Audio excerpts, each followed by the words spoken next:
What is happening, fellow travel lovers? This is Matt and Nikki Javitt from PassportJoy.com. Thank you so much for joining us today. We are sitting in an airport, and that is, you might hear some feedback in the background. We actually just had a crazy situation where there was an irate passenger, and they even had to call the cops over, so that was pretty wild. Here in Vietnam, but that's where we're doing it, just based on our schedule, our travel schedule, and we've got a friend traveling in to see us. We wanted to make sure that we got Phu Quoc and our experience down for the podcast, and that's where this is the best place that we could record it today. Again, we are a traveling couple going on 22 months of travel full-time around the globe, and we are trying to share our tips and tricks and places and adventures and unique places that we are traveling to. Like today, we talk about Phu Quoc, Vietnam, which is an island just south of Cambodia and Vietnam and the Gulf of Thailand. And it was an amazing place. So please stay tuned to hear all about it in this short podcast episode. If you are just getting caught up with our journey, be sure to check out the Journey So Far tab on the PassportJoy.com. That is the best place to figure out all the places we've been so far. And it also has links to things that help you travel easier. I built in links. It goes month by month, country by country, all the places we visited and up to this point, and it'll help you find any destinations the easiest and ways to help you out with your journey. If you have not checked out the videos of World Barbershop Adventures, please do so on the YouTube channel and subscribe to the YouTube channel while you're there. This is the insight of culture. It's kind of the video aspect of what we're doing here. This is the audio, that's the video, and it also shows my time in the barber chair around different cities around the world.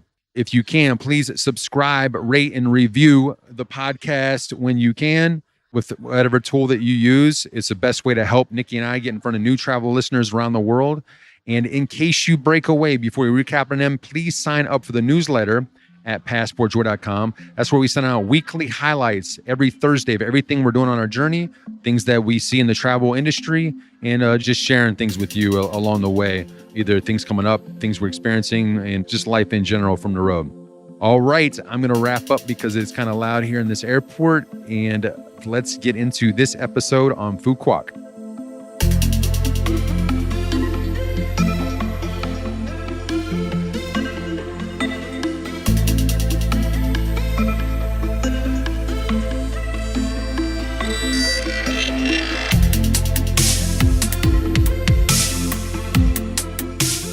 Xin chào. That is hello in Vietnamese, and we are back in Vietnam.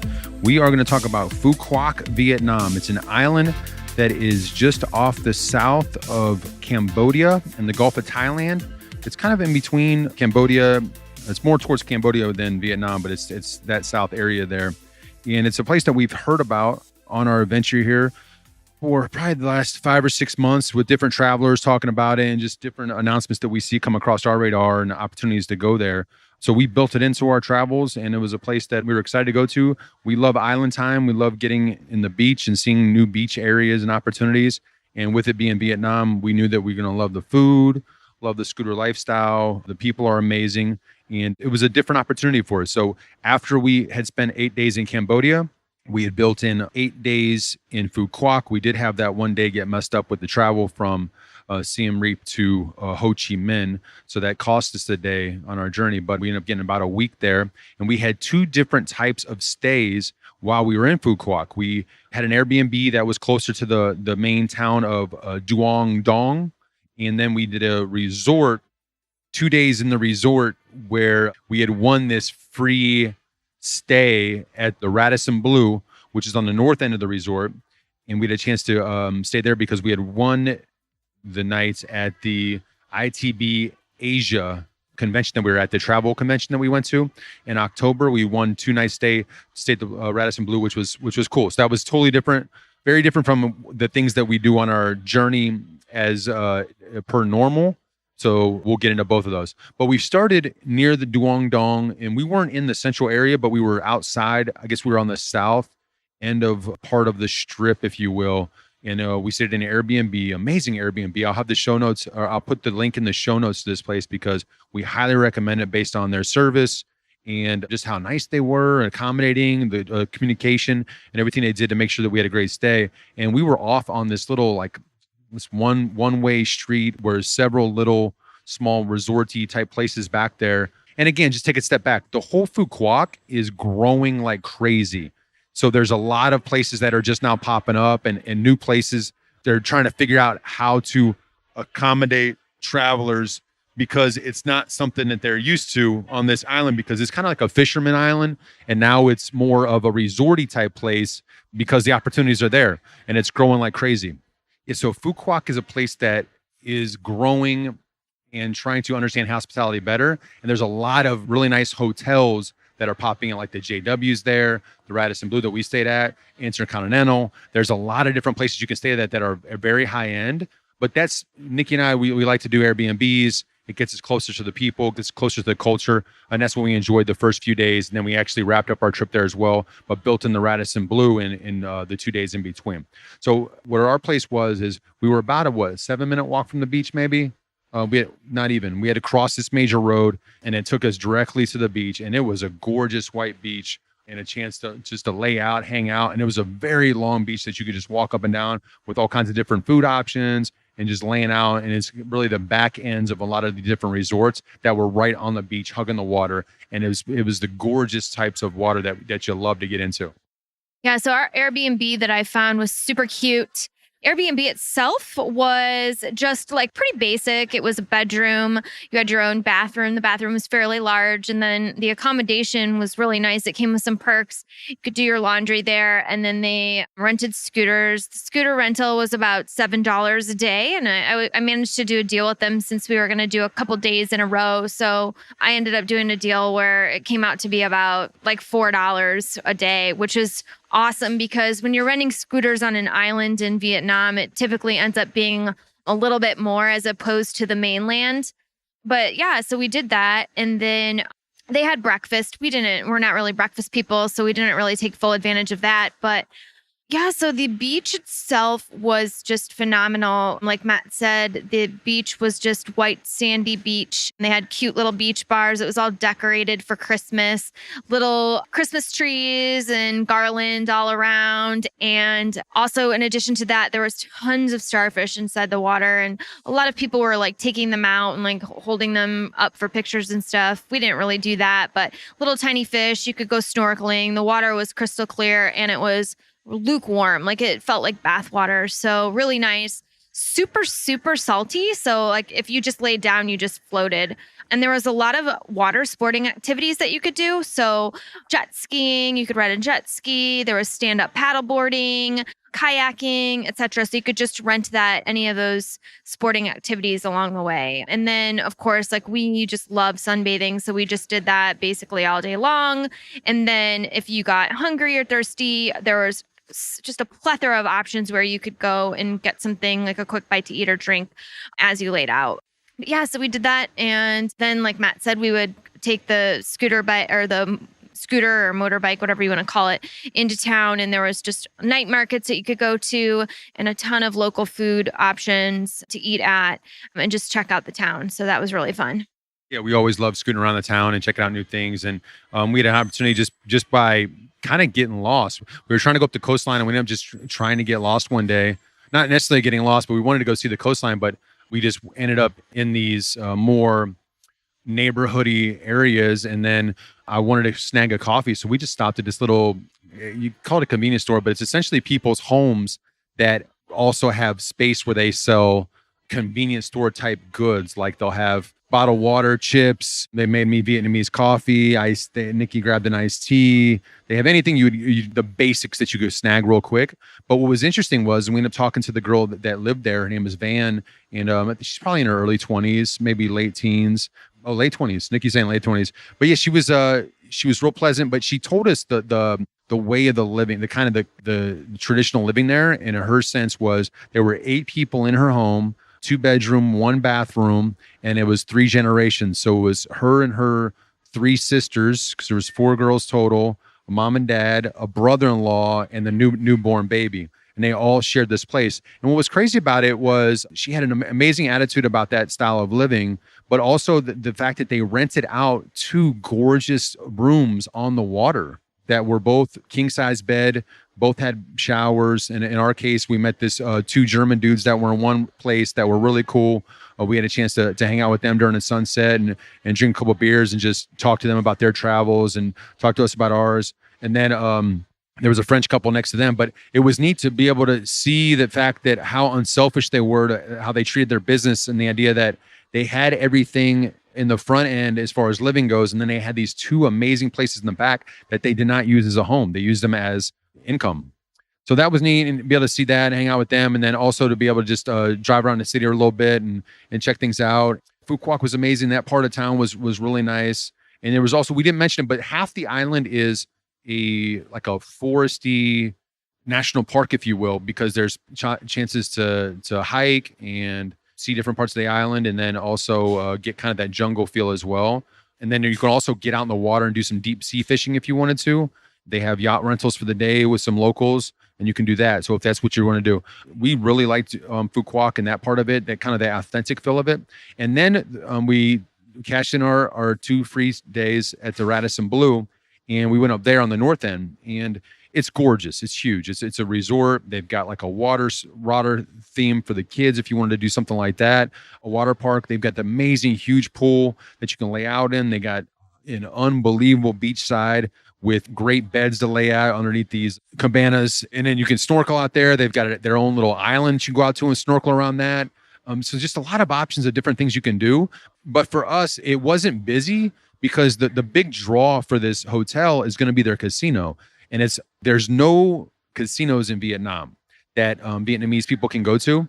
So this is going to be the first casino that they can go to. So it's going to be a massive draw for these people because look, typically the Vietnamese go to Cambodia to gamble.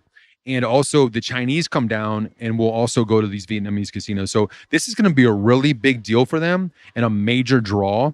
But it's brand new to them. They don't have casinos here yet. So they're just waiting to open this thing. And as that typically happens, the paper trail has been delayed. So while we were there, it was supposed to already been open. And then they were telling us, well, it's about another week. But once we got there and talked to a few other people, they were like, it's probably 2 or 3 weeks still before it does open. But once that opens, and then there's an opportunity for them to kind of grow around that casino, because we had a chance to walk by it and it looks gorgeous. It looks like a really big casino because it's ready to go. They're just waiting on the paperwork to get finalized. So between that and getting everything ready to go and just this gorgeous, massive hotel, which there's multiple hotels there. The one we were at had about 500 rooms available, and the one next to it had about 500 rooms, and they're just primed to go. And then once this thing unleashes, it's going to be a huge draw. But it is outside of the town proper, so you don't get that authentic Vietnamese type of vibe. Now you could always take day trips if you decided to go to the resort aspect of Phu Quoc. You can take day trips into the main heart of Duong Dong that we were describing. It's about 25 minutes because that was about 40 minutes from the airport. And where we were staying was about 8 minutes from the airport. But yeah, overall, what'd you think about the Radisson Blu? I really liked it. It was super nice, luxurious accommodations. However, it's not really my cup of tea.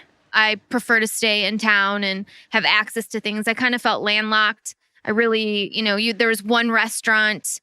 There was just that beach that you could go to. You had to walk to go to the gym. There was just that pool. There was only like 20 people at the entire resort when we stayed there. There was just lack of options. And so when we travel, I like to just have more options. I like to be able to walk out my front door and be able to go to, various different restaurants. I like to be able to go out at night and go to the convenience store if I need a snack, or hop on a scooter and go into town and see people. And I just really felt like that was it. We were just kind of stuck on that compound. And although the compound was super nice and my room was very, luxurious, and it had all the amenities, like plush towels and a really nice bathroom, etc. I kind of felt like I was just stuck there on that property. But with that being said, we chose to go there, and it was something that we had won, and it's just not something that we typically choose to do, like stay at a 5-star resort like that. So, but there are people who like that, and we're not in vacation mode. Like, this is our lifestyle. We're traveling for a living. So yeah, we just have a different take on it. Yeah, there's amazing deals right now to go there. So if you're listening to this in the first couple of months, but we've met a couple from America, from the Detroit area. Mike and Melissa were their names, and they were in probably their early 60s, and they found this deal where you could stay there.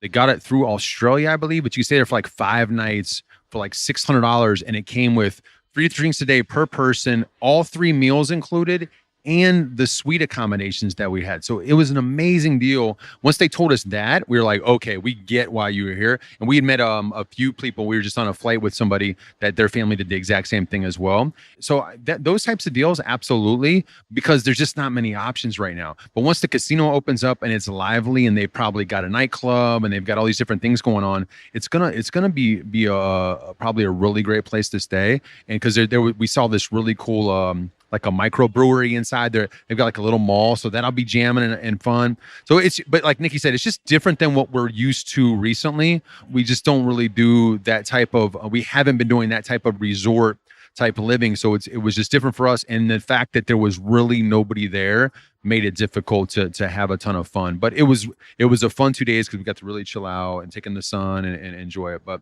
overall, though, Phu Quoc, man, we're very happy that we went there. It is a chill vibe. There are festivals throughout the year. I know during the New Year celebration, there's a massive festival that goes on for about 2 weeks there with a ton of music and stuff like that. But it is a growing island. Depending upon when you have a chance to visit these next 5 years, it is going to grow like crazy. Because we had a chance to talk to the general manager at the Radisson Blu, and he talked about some of the boards that he's on and just the growth that they're looking forward to. Because the island itself only has about 100,000 people on it, but it's looking like it is set for growth in the very near future, because it is just in this pristine area where there's not a lot of waves. The water's super chill. The sand and the beach and everything is just gorgeous. And they have from December through May, it does not rain.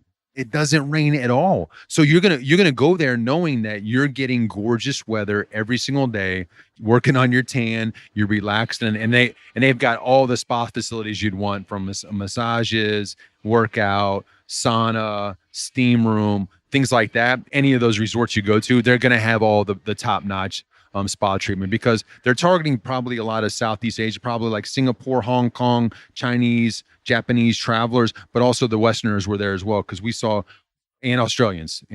So, but yeah, so Phu Quoc, put it on your list, especially if you're traveling in the Southeast Asia. If you're doing some long-term travel, it's definitely a place worth visiting. If I was to redo it, I loved our Airbnb, but I might even stay closer to Dong Dong and stay in the heartbeat of the town, because like I said, the night markets are there and there's a lot more activities as far as bars and pubs and restaurants and things like that. But you can always scooter in and out, but you just can't have a cocktail. If you're somebody that likes to have a beer, you can't have a beer and then get on the back of a scooter, because it's just not safe. It's not something you want to do ever. But if you were going to get a ride in and out, then you can definitely leverage the ride, because there's not really grabs. There are taxis available in a lot of places, but there's nothing that like a mobile app or anything you can snag quickly. But yeah, it's and then I think communication wise, it wasn't that bad. I mean, I feel like the locals are really trying to understand English well, so you can communicate relatively easy with everybody. And then the markets are a lot of fun because there's bargaining. You can definitely bargain for different things that you want to do, and it's can be an enjoyable process. So add Phu Quoc Vietnam to your list, and we hope you have a blast when you're there.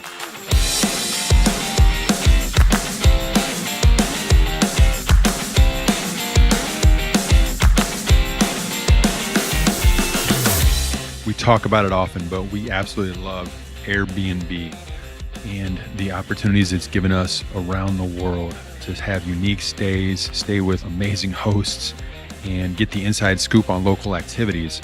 It's been a really cool way to meet people around the world. We've stayed with former surf pros in South Africa, a 5-star chef in Peru, and a wine producer in the hills of northern Italy. You can choose to stay with somebody in their home while they're there, or you can rent out the entire place by yourself. It's also a great way for those large family getaways when you don't want to separate the family in multiple hotel rooms, but you can have the entire house to yourself in a huge, sometimes even mansions. Please check out passportjoy.com/stay. Again, passportjoy.com/stay for an up to free $40 credit on your first booking with Airbnb. and not only just staying around the world, but you might want to host out your home as well. It's been a great way for people to make money on the side and maybe even create your own travel fund, as we have heard on the road that people do, that gives them a chance to travel on their own if they just host a family or two, maybe once or twice a month. So consider that. When we were looking to travel, obviously clothing was a big deal. What clothes would we bring? I struggled with my pants for a while because I'm a bigger guy. It takes up so much of your bag. But I ended up finding Mizzen and Main pants. Again, Mizzen and Main pants. And yes, they are a little bit more expensive, but the cost is worth it now that I've been on the road, because they're wrinkle-free, they're extremely comfortable, very easy to take care of, light in the bag, which was a big deal, extremely light in the bag. They're stretchy and they're versatile. You can wear them to church, you can wear them for nights out. I've hiked with them up Machu Picchu and my other hikes because I brought no other pants except my Mizzen and Mains, 2 pair, and they're versatile with the shirts I chose as well. And I'm extremely happy with these pants. Go to passportjoy.com/pants to get $25 off your first order. Again, passportjoy.com/pants to get your $25 off your order. And also check out our tools page that talks about all the things that we use on our travels at passportjoy.com/tools for other deals.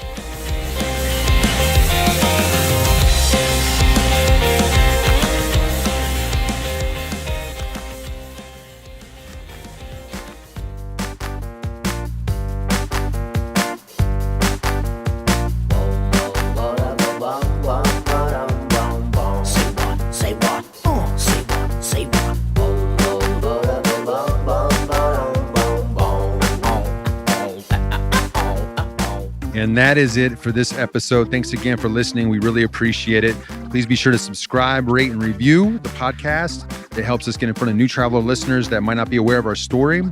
And as always, check out the show notes for the links. You can go to the passportjoy.com, click on the podcast tab, and under the episode listing, you'll find all the show notes and the things that we mentioned today, like the Airbnb we stayed at and the Radisson Blue link and all those things.